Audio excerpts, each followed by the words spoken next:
नमस्कार, ESPN 9 news में आपका स्वागत है। मैं हूं आपके साथ दिनेश कुमार। उत्तर प्रदेश में 10 विधानसभा सीटों पर होने वाले उपचुनाव से पहले आरएलडी प्रमुख जयंत चौधरी एनडीए में तो मौजूद हैं, लेकिन वे बीजेपी की सिरदर्दी बढ़ाते हुए नजर आ रहे हैं। उसका बड़ा कारण यह है कि जयंत चौधरी की पार्टी की तरफ से विधानसभा उपचुनाव में 3 सीटों की मांग की जा रही है, जिसमें खैर सीट शामिल है, मीरापुर सीट शामिल है और इसके साथ साथ मुरादाबाद की कुंदर की सीट भी शामिल है।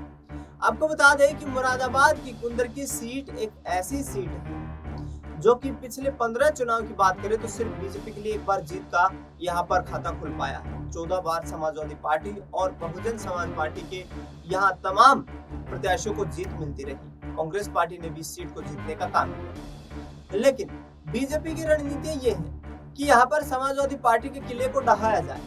कुंदर की सीट, जहां पर वर्तमान में संभल से सांसद शफीकुर रहमान के बेटे जियाउर रहमान बर्क, जो कि विधायक थे, उनके सांसद बनते ही वो सीट खाली हो गई। विधानसभा का उपचुनाव होने वाला है। संभल में समाजवादी पार्टी का जबरदस्त यहाँ सियासी वर्चस्व देखने को मिलता है और मुरादाबाद और संभल के बीच पड़ने वाली कुंदर की सीट भी यहाँ समाजवादी पार्टी के खाते में कई बार जाती हुई दिखाई दी। लेकिन इस बार बीजेपी बड़ा सियासी उलटफेर करने की तैयारियां कर रही है। आरएलडी को कुंदर की सीट देने पर विचार किया जा रहा है। वो इसलिए किया जा रहा है क्योंकि कुंदर की सीट पर 65% मतदाता जो है वो मुस्लिम समुदाय से आते हैं। अब मुस्लिम समुदाय के मतदाताओं को साधने के लिए बीजेपी ये प्रयास कर रही है कि जयंत चौधरी को चुनावी मैदान में उतार दिया जाए, क्योंकि पश्चिमी उत्तर प्रदेश में जयंत चौधरी का अच्छा खासा सियासी प्रभाव भी है।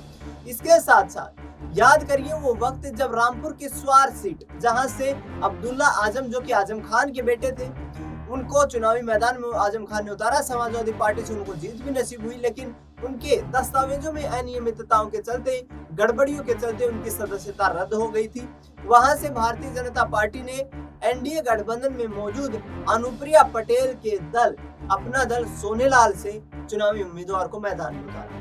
उन्होंने वहां पर अब्दुल्ला आजम को करारी शिकस्त दे दी और लिहाजा नतीजा ये निकला कि एनडीए खेमे में स्वार सीट जाती हुई नजर आई। यही फॉर्मूला बीजेपी की तरफ से कुंदर की को लेकर अपनाया जाने वाला है। अखिलेश यादव हालांकि जोश से लबरेज हैं और उनका कहना है कि हमारी तैयारियां पूरी हैं, लेकिन कुंदर की सीट यदि यहाँ पर समाजवादी पार्टी के खेमे से छूटती हुई नजर आई, यानी कि बीजेपी यदि यहाँ पर सहयोगी दलों के माध्यम से सेंधमारी करने में कामयाब हुई, तो आगामी वक्त में उत्तर प्रदेश में विधानसभा चुनाव में बीजेपी के लिए बड़ी चुनौतियां भी खड़ी होती हुई नजर आ सकती हैं, क्योंकि हमने देखा है कि अब बीजेपी भी तमाम वो एक्सपेरिमेंट करती हुई नजर आ रही है जिससे मुस्लिम वोट बैंक का फायदा उठाया जा सके।